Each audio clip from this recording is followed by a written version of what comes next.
Venezuela under threat. U.S. paratroopers take off in emergency C-17 flight in the middle of the night.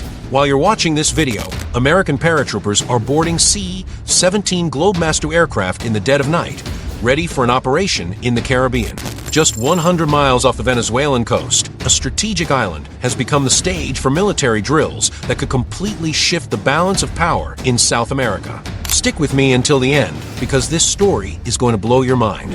Over the last few weeks, the Caribbean Sea has stopped being just a paradise tourist destination and turned into a military tension zone unlike anything seen since the Cuban Missile Crisis more than 60 years ago. What started out as anti-drug trafficking operations quickly escalated into something much bigger and potentially way more dangerous. Things have gotten so bad that Cuba declared its full support for Venezuela against what it calls a direct threat from the United States. Cuban Foreign Minister Bruno Rodriguez, in an interview with CNN, said Havana backs the Venezuelan government completely, though he dodged a question when asked if Cuba would actually respond militarily in case of a U.S. intervention in Venezuelan territory. That ambiguous stance from Cuba just adds another messy layer to an already super volatile situation.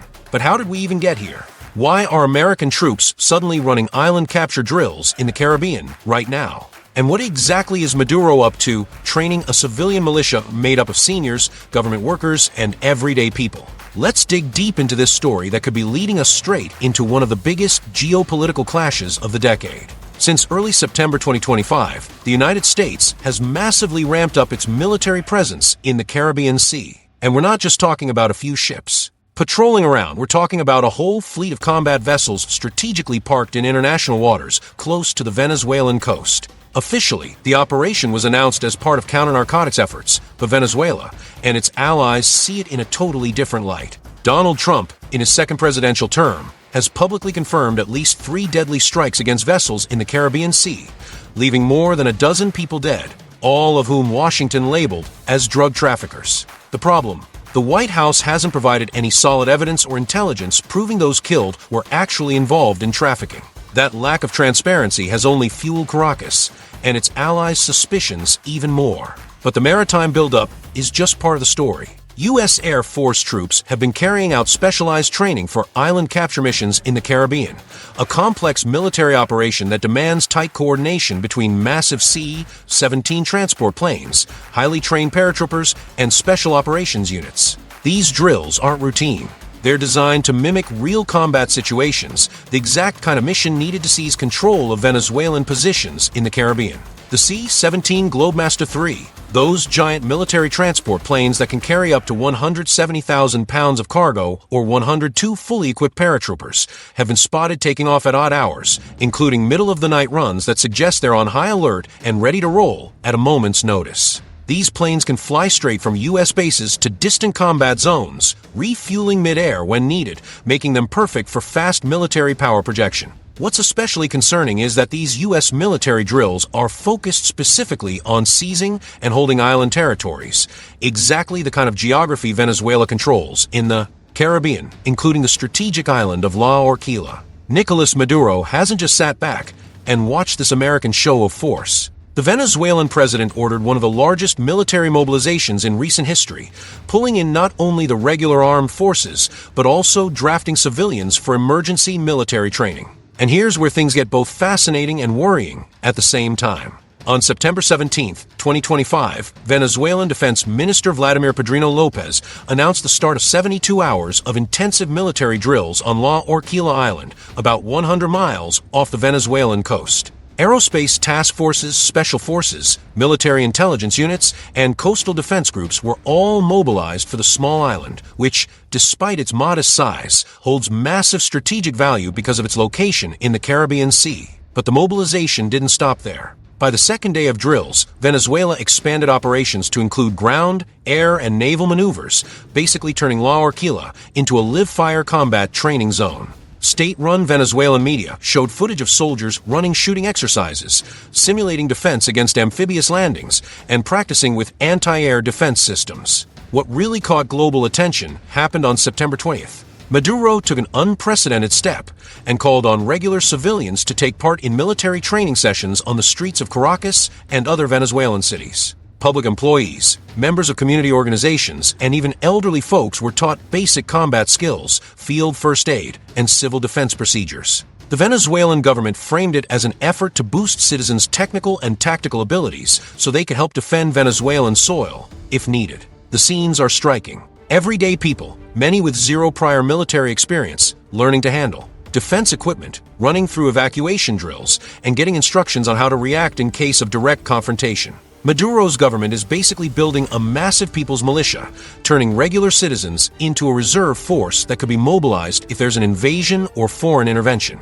Then, on September 27th, Venezuela carried out one of the most complex operations ever seen in the country. It was a nationwide simulation that included not just military drills, but also emergency response to tsunamis, earthquakes, and other natural disasters. The operation brought together naval maneuvers in the Caribbean, air defense exercises, and coordination between the armed forces and civilians. The whole show was clearly designed to send a message, not only to Venezuelans at home, but also to international observers, especially Washington. The standoff between the United States and Venezuela isn't happening in a geopolitical vacuum.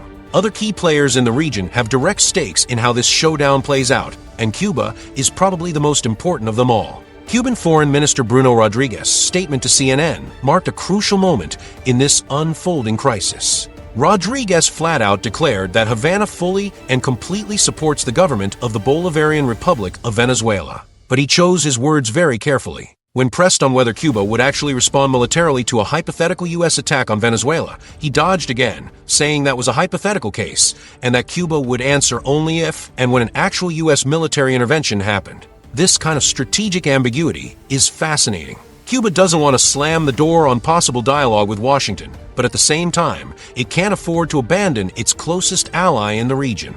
The Cuban foreign minister blasted the extraordinary U.S. military deployment in the Caribbean as a direct threat to peace, stability, and regional security, strongly condemning what he called an attempt to bring back gunboat diplomacy and revive the Monroe Doctrine through military force. That reference to the Monroe Doctrine is key to understanding the Latin American perspective here. The Monroe Doctrine, set back in 1823, basically declared Latin America as an exclusive sphere of influence for the United States, and it's been used over the years to justify all kinds of U.S. interventions in the region. For countries like Cuba and Venezuela, the doctrine represents thinly disguised colonialism, and any American military moves in the area are always viewed through that historical lens of interventionism. Cuba-U.S. relations are at their worst point in years. Under Donald Trump's second term, Washington went back to a hardline foreign policy toward Havana. The ban on American tourism to Cuba was reinstated, the economic embargo was toughened up, and sanctions were tightened, with Secretary of State Marco Rubio leading the charge on this more aggressive approach.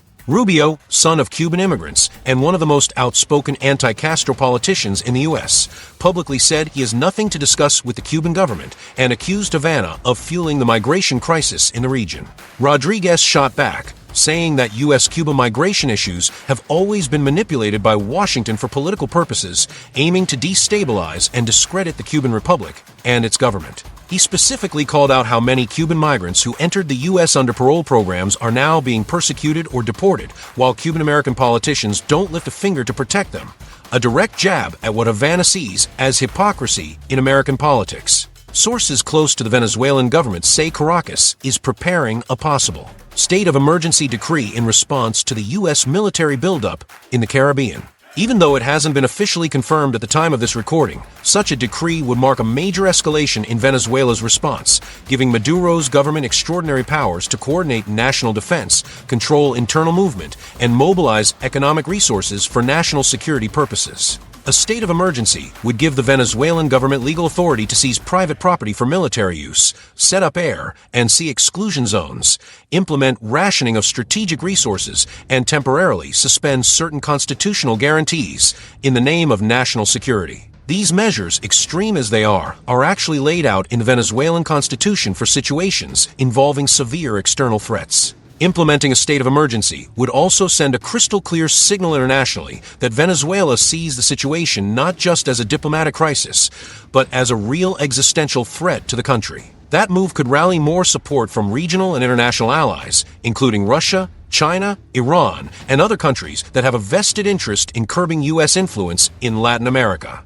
It's worth noting that Venezuela has already gone through periods of localized state of emergency before, particularly along border regions or during internal political crises. But a nationwide decree of state of emergency in response to an external threat would be something much bigger, potentially setting the country up for direct confrontation. To really understand what's going on in the Caribbean, we need to look past the headlines and dig into the deeper strategic interests at play. This isn't just about drug trafficking or democracy versus authoritarianism. There are way more complex layers of economic, geopolitical, and ideological interests, all colliding at the same time. Venezuela holds the largest proven oil reserves in the world, even bigger than Saudi Arabia. We're talking over 300 billion barrels of certified crude, most of it concentrated in the Orinoco Belt. And even though that heavy crude is tough to extract and the infrastructure has been wrecked after years of mismanagement and sanctions, those reserves are still a priceless strategic asset in a world that's still very dependent on fossil fuels.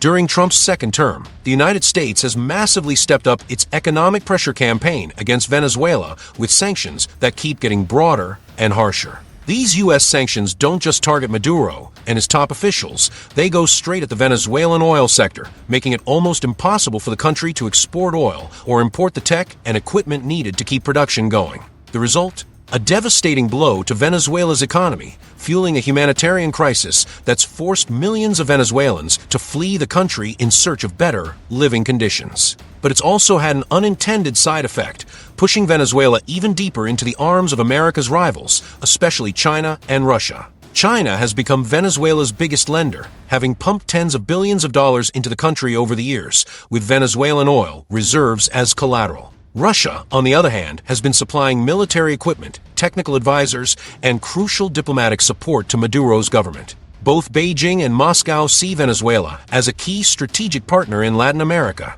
a region traditionally dominated by U.S. influence. From the American perspective, Maduro clinging to power poses several strategic headaches. First, there's the political precedent. The Trump administration and much of the U.S. foreign policy establishment believe that letting Maduro survive, despite sanctions and political pressure, sends the wrong message to other governments Washington considers adversarial or authoritarian. Second, there are real concerns about Venezuela's role in drug trafficking, with high-ranking Maduro officials accused by the U.S. of facilitating cocaine smuggling through Venezuelan territory. Third, there's the growing fear that Russia and China's expanding presence in Venezuela could eventually lead to permanent military installations close to U.S. territory, something Washington sees as absolutely unacceptable. Migration also plays a huge role in this geopolitical equation.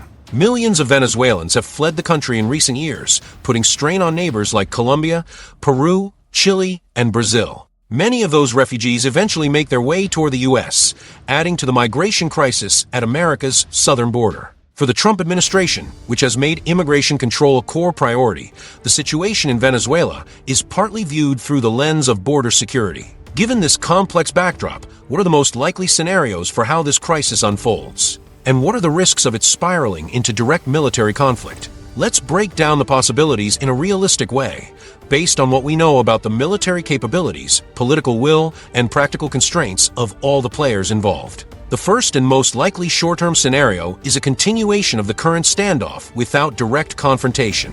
The U.S. keeps a heavy military presence in the Caribbean, running drills and anti-narcotics operations while cranking up diplomatic and economic pressure on Maduro's regime.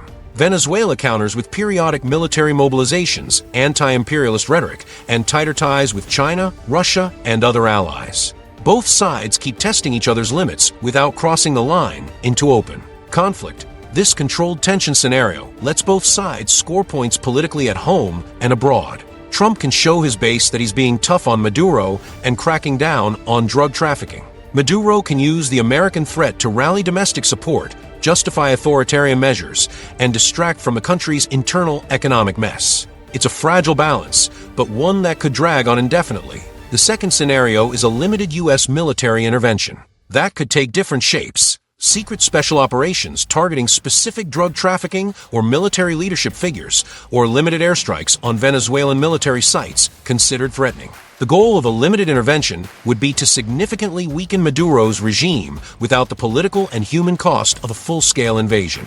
But it's a very risky move, since it could easily spiral into something much bigger and far more destructive. The third and most extreme scenario would be a full-scale U.S. invasion of Venezuela. This is the least likely option for a whole bunch of political and practical reasons. Sure, militarily, the U.S. could beat the Venezuelan armed forces in a conventional fight. But occupying and controlling a country the size of Venezuela would be a nightmare. Venezuela has about 28 million people spread across 350,000 square miles of territory, with thick jungles, mountains, and tough urban areas. To actually occupy, it would take hundreds of thousands of American troops staying there for years, maybe decades, something the American public just wouldn't support.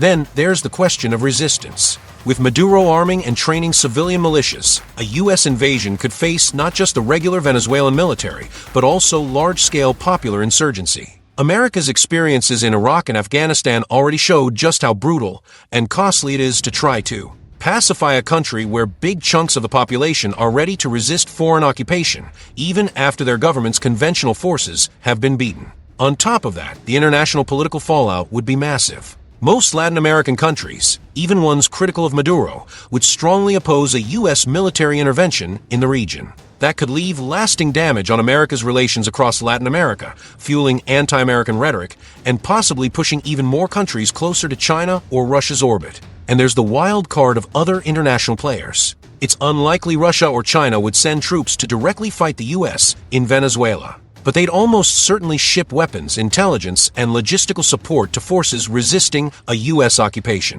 Cuba could serve as a base for that kind of support, making things even more complicated. What started out as just another chapter in the long history of U.S.-Venezuela tensions might now be sliding into something way more dangerous. The combination of a boosted U.S. military presence in the Caribbean, Venezuela's unprecedented mobilization of both regular troops and civilian militias, and increasingly hostile rhetoric from both sides is a recipe for miscalculations or accidental incidents with serious consequences. As U.S. paratroopers keep running their night drills and Maduro trains his people for a potential showdown, the world is nervously watching a crisis that could reshape the balance of power across all of Latin America. The situation remains fluid and unpredictable, with new developments coming almost daily. In the coming days and weeks, it'll be crucial to pay attention not just to the military moves and public statements, but also to the back-channel diplomatic talks that may be happening far from a media spotlight. History shows us that even the most dangerous crises can be solved diplomatically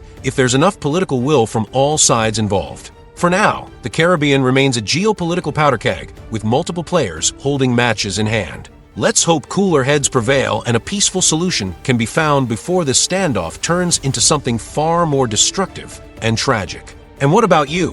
What do you make of this situation? Is the U.S. military presence in the Caribbean really justified as an anti-narcotics operation? Or is there something bigger at play? Is Maduro truly preparing a legitimate defense against a real threat? Or is he just using the external tension to tighten his grip on power at home? Drop your thoughts in the comments, subscribe to the channel, and hit the bell so you don't miss any updates as this story keeps unfolding.